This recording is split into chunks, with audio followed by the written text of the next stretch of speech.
What is good, everyone? After a short break, I'm finally back, and guess who else is finally back?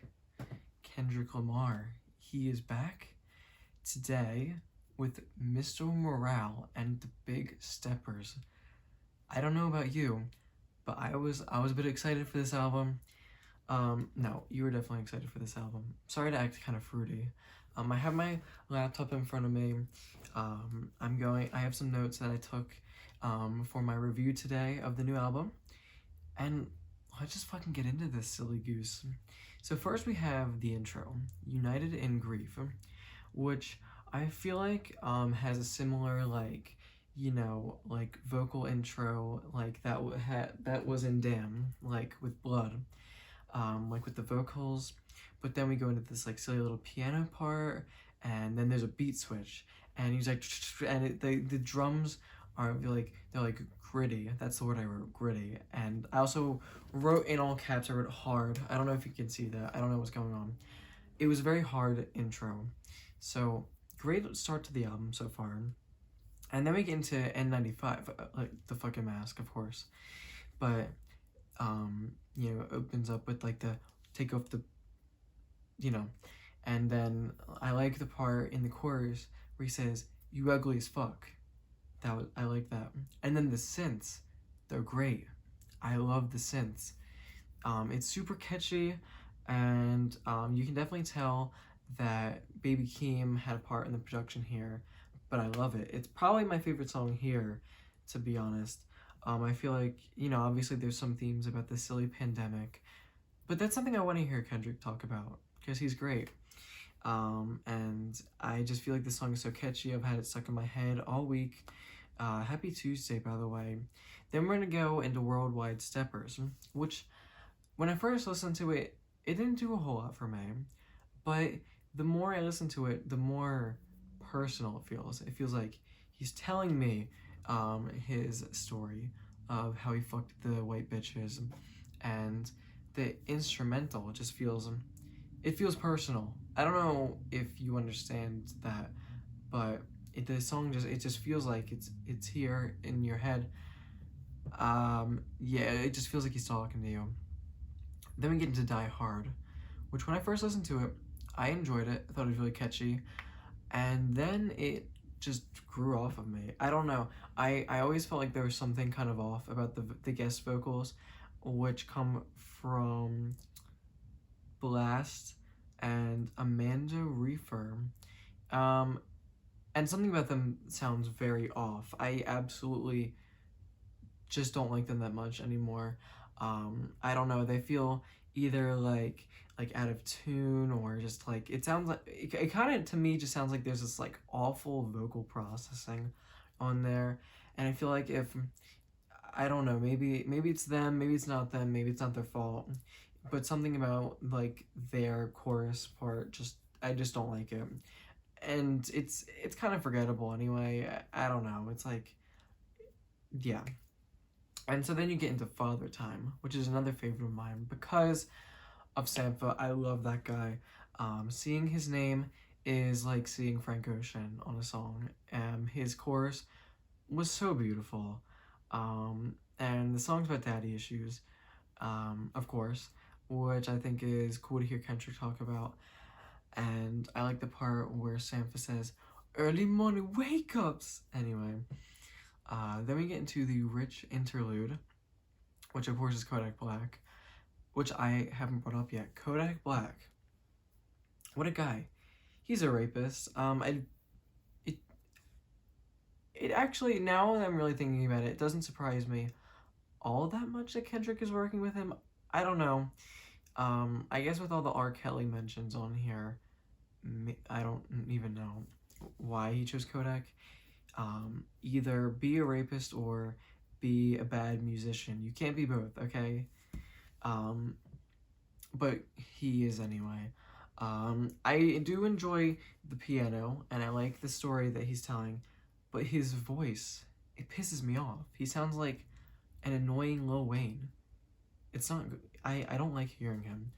And then we get into Rich Spirit, which is my least favorite song here. It really sounds like Kendrick is kind of trying to do what Vince Staples did with his most recent album, which I could have done a review for, but I forgot to do YouTube for a minute. So, but I really just feel like the song just literally does nothing for me. I don't know. What did I write? His singing isn't really that good on here. The lyrics don't do anything for me. And this is probably one of my least favorite Kendrick tracks. I don't know.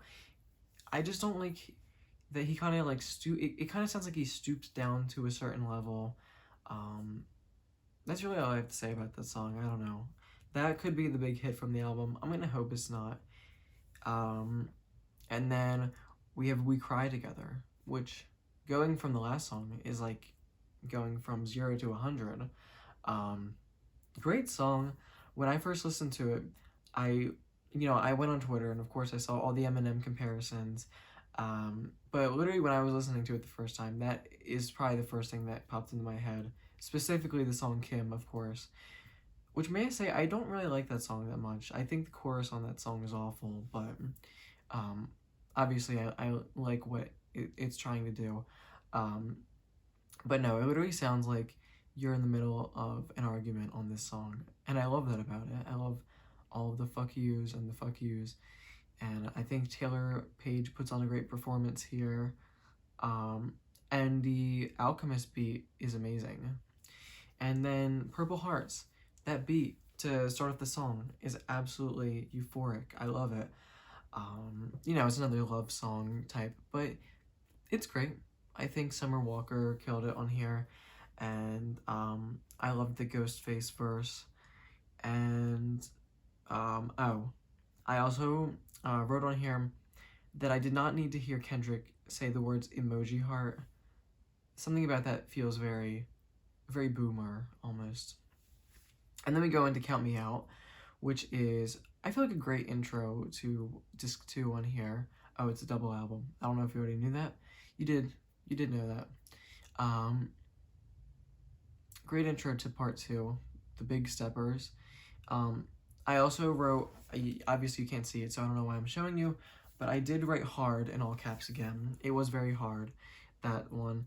And I feel like it is a song that kind of sounds like it could have been off Damn, but in a good way. And yeah, it just serves as a great intro. Then we have Crown, which again is another song that doesn't do anything for me, which is fine. The piano, it's not terrible. And then Silent Hill, the beat, it's okay. It sounds like a Baby Keem, Don Toliver-esque type thing. It could have been off of either of their 2 albums from last year. That Don Toliver album was not good. Baby Keem one was decent.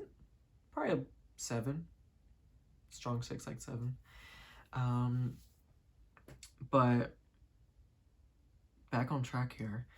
This song is just not that interesting to me. Kendrick's part isn't that interesting. And if it had anything going for it, Kodak ruined it. I don't know. I absolutely hate hearing him speak. Maybe that makes me biased. I don't only hate him because he's a rapist. I feel like he's not a great musician. I hate his voice. He sounds the same on every song to me. Have you ever heard that, what's that one song? Super Gremlin? It's so bad. And then we have the Savior interlude, which honestly I think is a high point on here. Very orchestral, which I love about it. And I honestly wish Baby Keem was on here more. Obviously he has some of the production credits on here, which is cool. But I don't know, I kind of wish I heard his voice more on here. Like, I wish there was more Baby Keem like everyone thought there was going to be, and less Kodak like everyone thought there was going to be, because no one thought there was going to be Kodak on here. Sorry for the Kodak hate. But, I just loved hearing what he had to say on this song, and then it goes right into Savior, which has that Baby Keem chorus, which I enjoyed. I enjoyed the hypnotic beat and the Sam Du guest vocals. Kendrick's verses were great.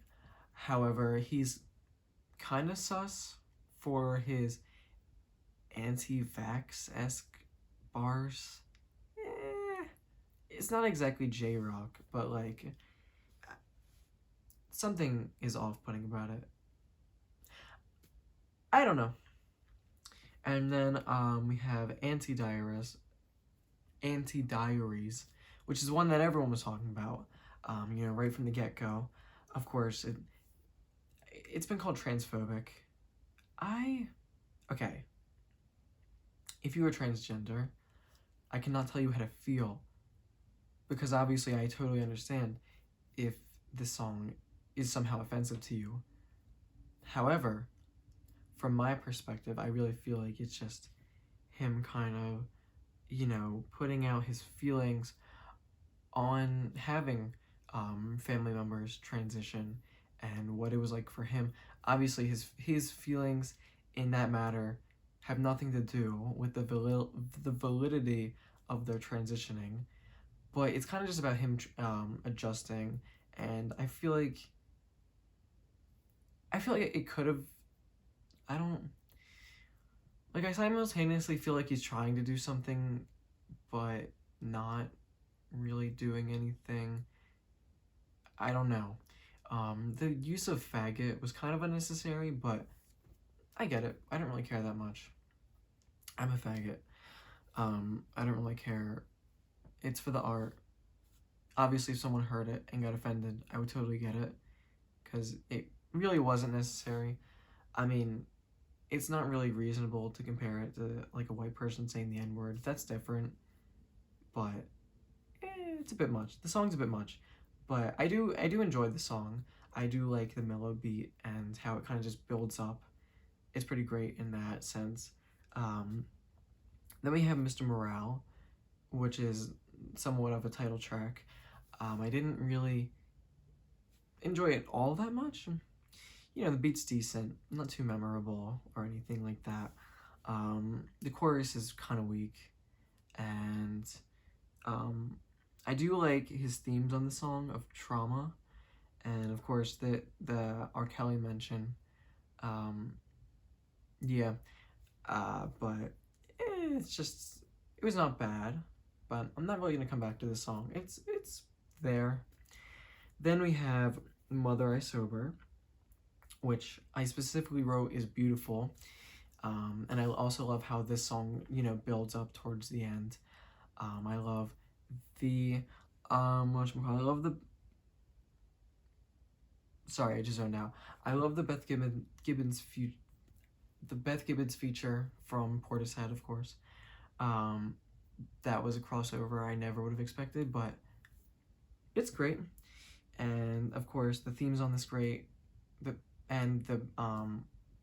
how personal it is, I love, and how like the themes of like sexual abuse on the Black community, stuff like that. It's a great song, very beautiful. Great. I feel like it functions very well as like the second to last song, and then we go right into Mirror, which almost feels kind of cliche. Kind of feels like I've heard this song before. The beat is catchy, but not too unique or anything. And of course, the themes of fame and selfishness are kind of overused sometimes. But I like hearing Kendrick talk about it. It's a pretty great song. I think it finished out the album well. And that's it. That is the album. So what have we learned today? Kendrick Lamar put out an album. Where would I put this in his discography? Somewhere around Section 80, I think. I haven't really done a whole lot of listening to Section 80. I listened to it, I thought it was pretty great, but I haven't really come back to a lot of the songs on there. Obviously, I think I'm going to be coming back to quite a few songs on here, and I'm not really saying anything about Section 80. I just feel like, personally, I haven't done a whole lot of listening to that album, but I feel like the albums behind me, I think they're all better than this, but I still think this is a great album, despite being kind of low in his discography. I feel like that's kind of just a testament to who Kendrick is. You know, I kind of hate the two sides that people have been put on about this album. It's either they thought it was mid or some shit like that, or they thought that it was amazing and almost a 10, or a 10, or a 9, or whatever, and they have to tell everyone how to listen to it and get mad at them for not enjoying it. Listen, if you enjoy the album, great. I enjoyed the album. It was a good album to me. If you didn't like the album, that's your opinion. I can't do anything to change that. You know, maybe you're not listening to it quote unquote correctly, but it's an album. There's not really a certain way to listen to it. You know, I mean, I wouldn't go in and just shuffle all the songs. I listen to it in order. But what the fuck is up with people saying, you know, you have to listen to it to one time for the lyrics, one time for the sound, if you want to listen to it for that, go ahead. But I don't tell some silly goose to listen to it like 6 different times if they don't want to, and they didn't really get anything from it the first time. Because if they didn't really, I don't know. I think it's going to be a grower for a lot. For me, I think, at least for now, this is my opinion, and I don't know if I really see that for changing, but it could. And that is Kendrick Lamar, Mr. Morale, and the Big Steppers. Pretty great album. I've only done one other review on this channel so far, and I actually think that album that I reviewed before, Dawn FM, I think it's better than this, because that album has actually grown on me quite a bit since I did the review. Actually, it hasn't grown on me a whole lot, but I've really come to realize how great the songs on there are. And while there are a couple songs on there I didn't like as much, there's not really a bad song on the whole thing, and the songs that are good are really good. So it's grown on me quite a bit, of course.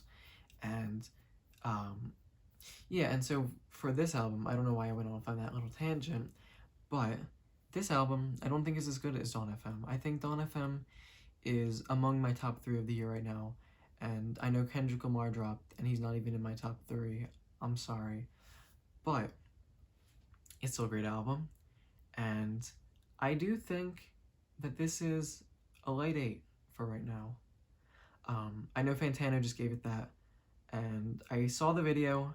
I didn't really watch any of his thoughts on it. I did see what songs he liked, and the one that he liked the least, and I saw his score, which was a light 8, and I'm not copying his opinion. I feel like I just feel the same in terms of quality on this album, but for different reasons, because he liked different songs than I did.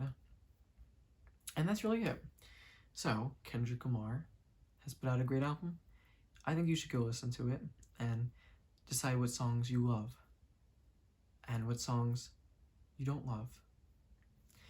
And just figure out who Mr. Morale and the Big Steppers are, because, you know, I honestly haven't really figured that one out, and maybe when I do, I will think this album is a 10. So I hope you have a beautiful day and you enjoyed this silly video that I don't know how long it's been going on for.